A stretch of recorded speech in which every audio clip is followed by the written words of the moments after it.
மரண நேர கவலை. அன்பார்ந்தவர்களே, ஒரு வயதான வியாபாரி மரண படுக்கையில் உயிருக்கு போராடி கொண்டிருந்தார். அவரது கடைசி நேரம் என்பதால் அவரை காண அவருடைய பிள்ளைகள், பேர பிள்ளைகள் என அனைவரும் அவரது படுக்கையை சுற்றி நின்று அவரை சோகத்தோடு பார்த்து கொண்டிருந்தனர். தன்னுடைய வேதனைக்கு மத்தியிலே கண்விழித்து பார்த்த அந்த பெரியவர் தனது பிள்ளைகள் ஒவ்வொருவரது பெயராக அழைத்தார். அவர்களும், அப்பா, நாங்கள் உங்கள் பக்கத்திலேயே இருக்கிறோம், கவலைப்படாதீர்கள் என்றார்கள். அதே போன்று தன்னுடைய பேர பிள்ளைகள் ஒவ்வொருவரது பெயராக அழைத்தார்.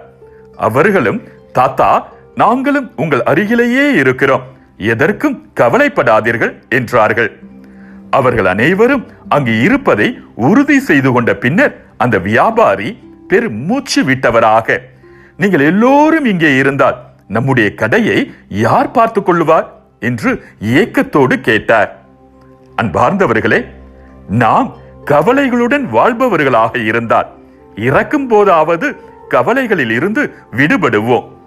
ஏனெனில் இவ்வுலக வாழ்வில் நாம் செய்த நன்மைகளும் அன்பு செயல்களும் நம்மை இறைவனிடத்தில் கொண்டு போய் சேர்க்கும். எனவே இவ்வுலக வாழ்வில் வரும் கவலைகளையும் துயரங்களையும் கண்டு மனம் கலங்காது இயன்றவரை நன்மை செய்து நல்லவர்களாக வாழ்வோம். அப்போதுதான் பயமின்றி கவலையின்றி மரணத்தை நம்மால் எதிர்கொள்ள முடியும். இயேசு எல்லாம் நிறைவேறிற்று என்று கூறி தலை சாய்த்து ஆவியை ஒப்படைத்தார். யோவான் நற்செய்தி 19வது அதிகாரம் 30வது இறைவசனம். மீண்டும் மற்றொரு சிந்தனையோடு உங்களை சந்திக்கும் வரை விடை பெறுகிறேன்.